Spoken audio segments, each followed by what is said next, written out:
Gracias, Presidenta. Hoy vamos a poner en consideración de este cuerpo un proyecto de ley que crea un fondo nacional para pagar o para cancelar la deuda que Argentina tiene con el FMI. Primero me voy a referir a los aspectos técnicos del proyecto, los objetivos que persigue y los beneficios que puede traer para todos los argentinos y las argentinas. Pero antes, señora Presidenta, no puedo dejar de mencionar las desacertadas políticas económicas tomadas en la administración anterior que nos trajeron hoy en esta situación de deuda. Como todos sabemos, nuestro país atraviesa una situación crítica en lo que se refiere a la deuda externa. La irresponsabilidad política y financiera se expresó en el acuerdo stand-by suscrito en el 2018 con el Fondo Monetario Internacional.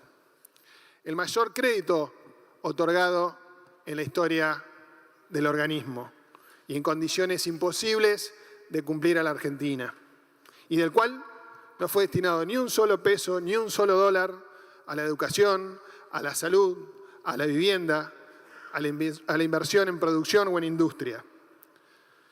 Y en este contexto, además agravado por la pandemia, el actual Gobierno Nacional tuvo que refinanciar esta deuda, como dijimos, la más grande de nuestra historia, a los fines de poder afrontar los compromisos, pero esta vez en condiciones que permitan su cumplimiento y que no sean un obstáculo en el camino de recuperación y crecimiento que necesita nuestro país. Como lo dije al principio, el proyecto tiene como objetivo la creación de un fondo que se va a conformar con los recursos provenientes de los pagos que se aplicarán sobre los bienes situados y o radicados en el exterior que tengan las personas humanas, las personas jurídicas o las sucesiones indivisas, todas ellas residentes en el país a la fecha de entrada en vigencia de la presente ley y que no hayan sido declarados ante la Administración Federal de Ingresos Públicos. Es decir, los sujetos obligados de esta iniciativa son, silencio, por favor, son los que fugaron capitales generados en nuestro país y no los declararon. Queremos evitar que los compromisos internacionales de pago impliquen un ajuste en las condiciones de vida de las personas trabajadoras y productoras de nuestro país, que ya han sido duramente castigados por la crisis económica generada, primero por las desacertadas políticas económicas del Gobierno Nacional anterior y luego por la emergencia sanitaria producida por la pandemia.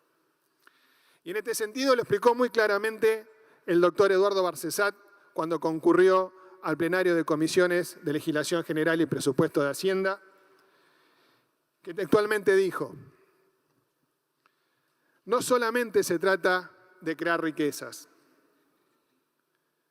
se trata también de distribuir adecuadamente dicha riqueza y de que esa distribución igualitaria una también a las distintas regiones del país que componen el territorio nacional, haciendo referencia al derecho de desarrollo social y humano sustentable contenido en los incisos 18 y 19 del artículo 75 de nuestra Carta Magna.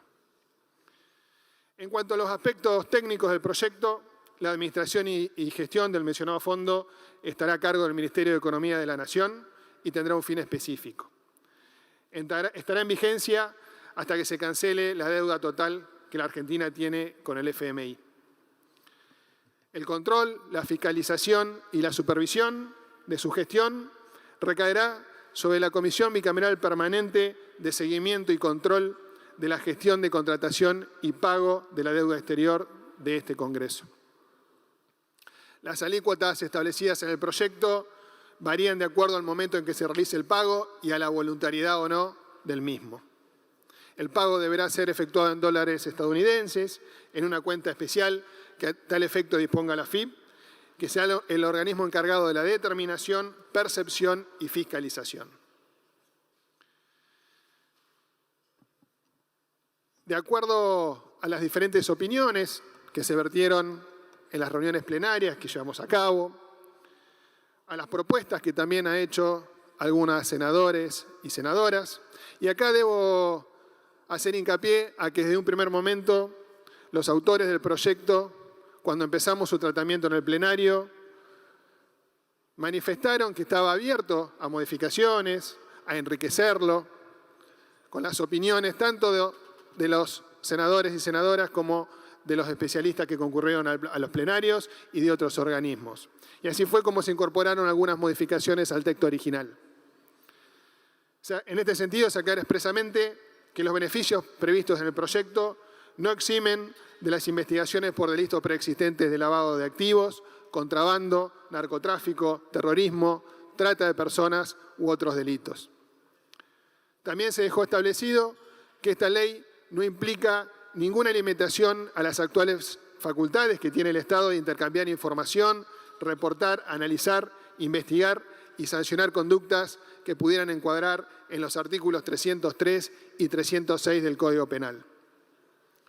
En el capítulo 4, donde se establecen las facultades de la AFIP, se instruye al organismo para que en el marco de los convenios internacionales firmados en materia fiscal y con la colaboración de las administraciones tributarias del exterior, se solicite que los bancos, sociedades, agentes de bolsa u otras entidades donde se detecten o localicen fondos no declarados actúen como agentes de retención de pago y lo transfieran en forma directa a la cuenta que determine la AFIP. Reitero que no podemos dejar de tener en cuenta el rol fundamental que tendrá la Comisión Bicameral Permanente de Seguimiento de la Deuda, ejerciendo el control de fiscalización, supervisión y de la gestión del fondo. También el proyecto dispone que el Poder Ejecutivo Nacional deberá enviar anualmente un informe al Congreso detallando los fondos hallados, las principales maniobras de evasión detectadas, las estrategias propuestas para combatir el lavado de activos, el grado de avance año por año, el detalle de los montos susceptibles de ser determinados por el fisco o que se encuentren en trámite. El título 3 incorpora una figura especial, la figura del colaborador, cuyo objetivo será la de colaborar con la Administración Federal de Ingresos Públicos para la detección o localización de bienes ocultos o no declarados y o maniobras de evasión fiscal. El Ministerio de Justicia y Derechos Humanos de la Nación será el encargado de crear un programa para la recepción de información que proporcionen los colaboradores. Para esto deberá establecer los protocolos necesarios que garanticen el secreto, la seguridad, el anonimato de los colaboradores y los mecanismos del pago de la recompensa. Resulta imprescindible en este aspecto que la información aportada sea veraz, confiable y conducente. Una de las modificaciones que se incorporó al texto original es que para que se acredite la figura del colaborador se establece un importe mínimo de $500.000 denunciados en concepto de activos no declarados. Y la recompensa que perciba el colaborador será del 30% del monto efectivamente recaudado. Se abonará en dólares en una cuenta bancaria abierta en la República Argentina a nombre del colaborador o persona que éste designe y estará exento de cualquier impuesto. Entre los derechos del colaborador podemos destacar que se deberá garantizar expresamente la protección y reserva de identidad de él, de su entorno familiar o societario. Se lo releva del secreto fiscal, bancario y bursátil y se deja sin efecto cualquier acuerdo de confidencialidad suscripto entre partes, excepto para el caso de abogados, escribanos o contadores públicos. La incorporación del colaborador no solo resulta novedosa en otro país, más allá de que en muchos países del mundo ya existe, sino que ha sido destacada por muchos de los expositores que pasaron en los plenarios de comisiones, alabando esta nueva figura que puede servir para la detección de fondos en el exterior que no han sido declarados. Señora Presidenta, este no es un proyecto aislado. No vamos, como dicen algunos, en dirección contraria al mundo. El contexto internacional acompaña este tipo de medidas. En su resolución número 1 del 2020, la Comisión Interamericana de Derechos Humanos expresamente propone la reducción de los compromisos de los servicios de la deuda externa y de la cuantía de esta deuda que agobia a los países de América. Argentina se encuentra en un proceso de recuperación y necesita destinar sus recursos para la creación de empleo y el fomento de la producción nacional. Políticas imprescindibles para el desarrollo de cualquier país. En esta línea, la fuga de capitales y la proliferación de guaridas fiscales perjudican de manera especial a la Argentina. Somos el tercer país con mayor cantidad de fondos en el extranjero y el primero en relación a su población. Este es un tema de interés actual para el resto del mundo también.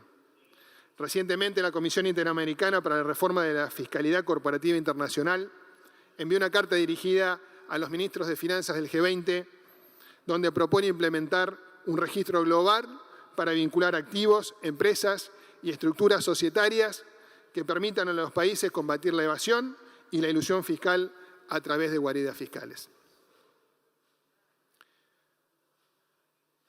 Esta iniciativa, señora Presidenta, encuentra respaldo en nuestra Constitución Nacional y en diversas convenciones internacionales que gozan de jerarquía constitucional.